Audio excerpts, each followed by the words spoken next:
Hey guys, Mike here from Muscleman Productions, and today we're going to talk about the history of Triple H and The Undertaker. Triple H will face The Undertaker once more for the last time ever. Well, we'll see about that, since the end of the era match from WrestleMania 28 was supposed to be their last match ever. But as we all know, in the world of sports entertainment, nothing is forever. Triple H declared the Attitude Era was back for one more match, and this will officially be their final encounter. Well, until 4 or so years down the road, when they need a match for their new contract with Saudi Arabia shows, and they do another final match just for the money.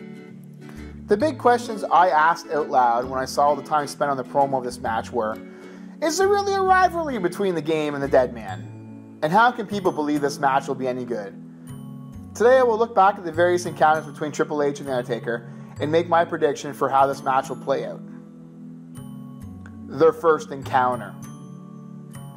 Their first encounter was all the way back in 1995, when the newly introduced Hunter Hearst Helmsley, making his second pay-per-view appearance, was selected to the Royals team for Survivor Series.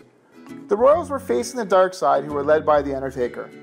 Helmsley and Taker didn't spend much time in the ring together in this match, but eventually Helmsley became victim to The Undertaker, and the Dark Side went on to win the match. First singles action. The first time Hunter Hearst Helmsley and The Undertaker would compete in singles action was in 1996 at the Kuwait Cup.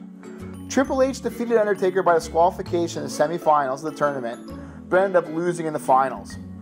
Towards the end of 1996, the two had a few fights over Hunter Hearst Helmsley's Intercontinental Championship, resulting in Hunter defeating Undertaker to retain his title in February of 1997. After this, Undertaker moved on to become the WWF World Heavyweight Champion, and Hunter did get a title shot against Taker on Raw in April, which he ultimately lost. Shortly after this match, Hunter had partnered with a new bodyguard, Chyna, and joined Shawn Michaels in Degeneration X. This resulted in Hunter helping the Heartbreak Kid with his own world title feud against the Dead Man. The Corporate Ministry. DX spent the rest of the year poking fun at Undertaker and various other wrestlers.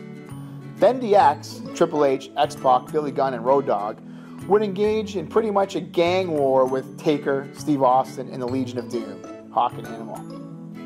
In early 2009, DX decided to merge with Vince McMahon and The Undertaker's Ministry of Darkness to form the new power, the Corporate Ministry. On April 27, 1999, the pair teamed up as a tag team to wrestle on the first episode of SmackDown.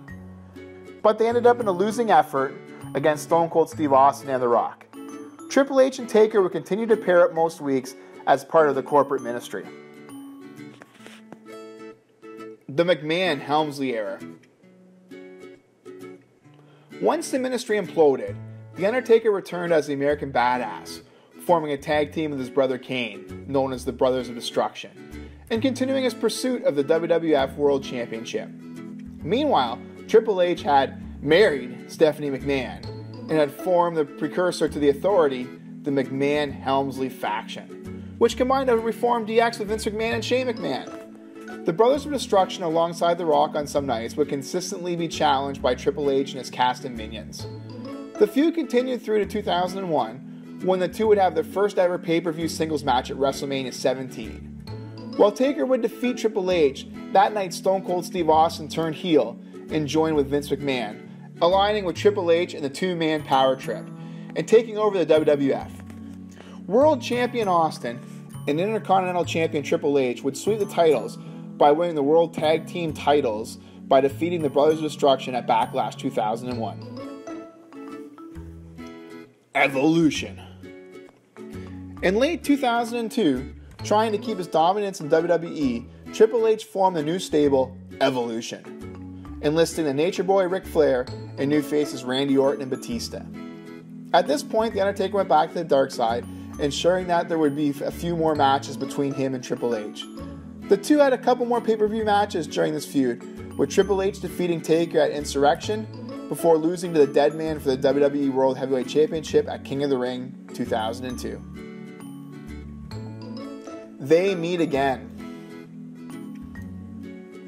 After 6 years, the two finally met up on an episode of SmackDown in October of 2008. From here, they briefly teamed up again, and their alliance remained intact until 2009.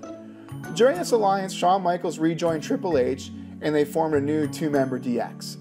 And the three had their hands full in feuds against Legacy, Randy Orton, Cody Rhodes, and Ted DiBiase Jr., and CM Punk's Straight Edge Society. Because of the rise of new superstars in the WWE and the decline in matches for The Undertaker, there was not much time for these two to compete with or against each other. WrestleMania 27 and 28. In 2011, Triple H tried to do what no man had been able to do, which was end the Taker's WrestleMania win streak. At WrestleMania 27, the two met in a no-holds-barred match, and they had a hard-fought battle that was almost 30 minutes long. In the end, The Undertaker would prevail, increasing his streak to 19-0. In 2012, Triple H was more determined than ever to end The Undertaker's WrestleMania legacy and the streak. This time at WrestleMania 28, Triple H faced The Undertaker in a Hell in a Cell match, with special guest referee Shawn Michaels.